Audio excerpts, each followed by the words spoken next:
Hello everyone, my name is Maxwell, and welcome to the inaugural episode of Subgenre Sandwich, a show dedicated to exploring the wide range of film subgenres. Since this is the first episode, I'll begin with a brief explanation of the show's format. Each episode will start with an introduction to the subgenre we'll be exploring this week, and then move into recommendations for what I consider to be quintessential films in these subgenres. These lists are by no means an exhaustive survey of the genre, but merely a jumping off point to explore further. So, with the preamble out of the way, I'll introduce the first subgenre, Neo-Noir. Have you a valediction, boyo?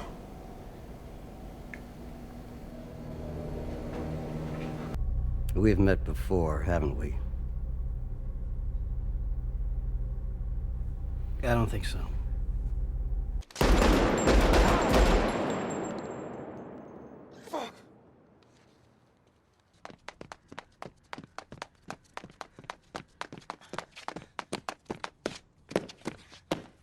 As the name implies, neo-noir is the new form of noir. But first, briefly, what is noir? Film noir, which literally translates to dark film in French, is one of the most distinctive movements in early American cinema, revolutionizing the crime genre with its stark, chiaroscuro lighting, emphasizing heavy contrast between light and shadow, a visual style strongly influenced by German Expressionism, and dark stories with themes of moral decay and corruption. Roger Ebert, in a 1991 article for the Chicago Sun-Times, said that film noir is the most American film genre because no other society could have created a world so full of doom, fate, fear, and betrayal unless it were essentially naive and optimistic. And this cynical attitude has carried over into the neo-noir films of today. Neo-noir is a particularly interesting example of a subgenre because it is, essentially, just a modernization of classic film noir tropes and themes, yet it came into existence in the late 60s, just about a decade after classic film noir is seen as ending.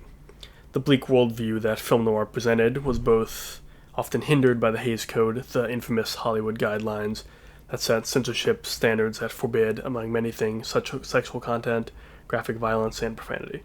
If you ever watched an old movie and wondered why couples are always shown sleeping in separate beds, that's why. So when the 70s rolled around and the new Hollywood movement was taking off, that's when films started to get really bleak, and neo-noir started to flourish.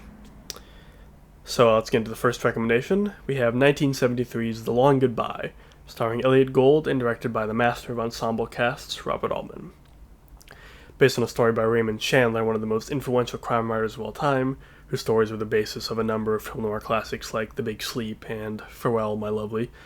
This film is particularly interesting because it's basically a parody of Chandler's work, turning the uber-cool and capable Humphrey Bogart archetype of Philip Marlowe, Private Eye, to a bumbling layabout with an oral fixation. There's seriously one scene where Gold doesn't have a cigarette or match something in his mouth, sort of as he just sort of wanders around Hollywood muttering little jokes and inanities to himself as he tries to figure out what happened to his friend Terry and why Terry owed so much money to an extremely chatty and cruel gangster by the admittedly great name of Marty Augustine. It's a solid mystery and has a satisfying, if downbeat, finale, but still feels kind of empty throughout. I suspect this might be intentional on Altman's part, though, given his noted dislike of Hollywood both as a system and a location, and he wanted to show all the people living in it as just sort of pointless and ineffectual. And so it works as an effective satire of the detective genre. But if part of your satire is to have your protagonist be a bad detective, I feel like you have to run with that, instead of giving him flashes of inspiration that just sort of seem out of place. But Gold plays a loser very well. His interpretation of Marlowe is one that I think really works. A not insignificant portion of the film is spent on Marlowe trying to buy cat food, and Sterling Hayden, cast against type, is great as a drunken Ernest Hemingway sort who flops around and insults people's height. Also, Arnold Schwarzenegger shows up at the end as a henchman, well before anyone knew who he was. So that's pretty fun. Just a year later, Chinatown was released, starring Jack Nicholson, Faye Dunaway, and the acclaimed director of one of the most well-known film noirs, The Maltese Falcon, John Huston, in an acting role. That sort of, after in his later years, he started acting a lot more than directing. But this film was unfortunately directed by Roman Polanski. Chinatown is likely the most well-known film I'll be recommending, with its whip-sharp script, moody jazz score, and deeply layered performances all standing the test of time, to say nothing of its iconic final line. Forget it, Jake. It's Chinatown. Broadly, the plot of Chinatown concerns PI Jake Gittes' investigation into what seems initially like a routine case of infidelity, but soon turns out to go much deeper than that. And he uncovers a vast conspiracy to buy up the water rights in Los Angeles in order to then purchase the land for real estate. It's a real labyrinthine mystery, and the final minutes are genuinely shocking. The final line does not disappoint in the context. Chinatown is set in the 1930s, and more than any of the other films recommended, is the most indebted to film noir from that time period. Polanski was openly inspired by them, and it was his goal to try and emulate the feel of films like the aforementioned The Big Sleep and The Maltese Falcon, and I think it really succeeds. The next film is another period piece, 1995's Denzel Washington vehicle Devil in a Blue Dress. Set in 1948 Los Angeles, that setting has been a recurring theme, you may have noticed and will notice. Denzel's character, Easy Rawlins, is out of a job when he's approached by DeWitt Albright, Tom Sizemore, who enlists his help in finding the missing white woman, Daphne Monet, whose fiancé is running for mayor.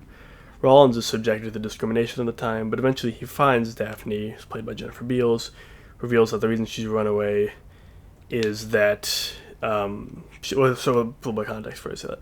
Her mother is black and her father is white, so she's been passing as white. And Albright and Matthew Terrell, who's a rival mayoral candidate to her fiancé, found this out and were planning on blackmailing her husband in order to get him to drop out of the election. So she sort of went into hiding with her brother, who is fully black, who looks black, to just sort of lay low, and then she would come out.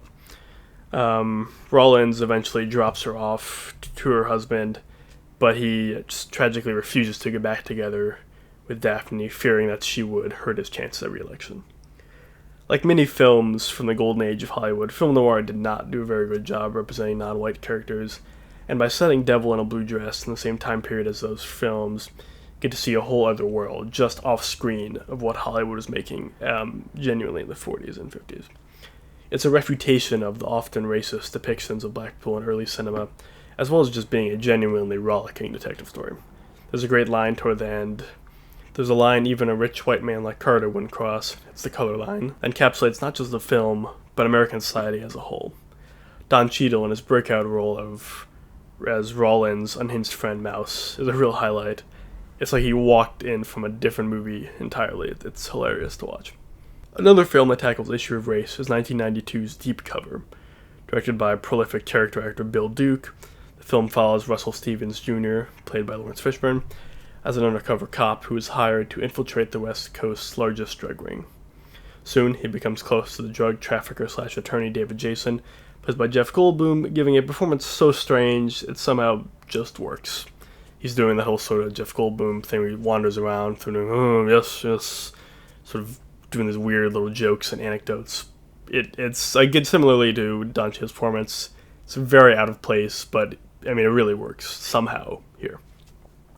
But eventually the two of them rise higher and higher in the organization, while realizing just how deep it goes all the way up to the CIA. Filled with neon colors, sharp, stylish cinematography, some of the finest scenery chewing of all time, Deep Cover is not just a neo-noir, but a neon noir. It's into issues of class, corruption, and the futility of the war on drugs. It's the most explicitly political film in this list. The theme song was also written by Dr. Dre. It was his first single, and it features Snoop Dogg on his studio debut, which is pretty cool, I think. So this final film is also the most recent, came out in 2001. It's David Lynch's surrealist magnum opus, Mulholland Drive. Now, I think this film was best experienced going into it blind, so I won't say too many of the plot details, but just to have it a little bit of an idea, I'll say it starts out with Betty Elms, played by Naomi Watts, coming to the City of Angels to achieve her dream of making it big in Hollywood. When she arrives at her apartment, she finds Rita, a woman with amnesia, in the apartment, and the two of them decide to try and figure out what happened to her, and why she has no memory. This is paralleled with Justin Theroux's director's character, Adam Kesher, being extorted by his producers into casting a specific lead actress for unknown reasons, and dealing with his failing marriage on the side. About 2/3 of the way through, the film abruptly shifts plot, and we have the same actors but playing different characters. It's unclear how much of what we're watching is actually happening and how much of it is all in the characters' heads. So, if you're wondering why the film is so odd, other than David Lynch's characteristic style, there's a very specific reason for why. So the film was originally conceived as a television pilot, but when it wasn't picked up by the network, Lynch decided he liked the story too much to abandon it completely, and added on enough to make it a full movie. This results in the highly non-linear film we get, one that is very disjointed, but intentionally so. It doesn't really make much sense, but like a dream, it's not really supposed to. And this dreamlike quality is characteristic of much of Lynch's filmography. Here we get hazy, washed-out lighting, bizarre characters, and constant inexplicable vignettes. It's a version of Los Angeles with no traffic, populated by ghosts and dwarves. It's an exploration of the dark underbelly of Hollywood and the system that birthed it. So, there you have it. Neo-noir is one of my favorite subgenres, and I hope you all learned something. If you haven't seen some of these films, I hope it inspires you to go out and watch them. If you liked this episode, please subscribe down below, and leave a like if you feel so inclined. The next episode will be on paranoid thrillers, so stay tuned for that.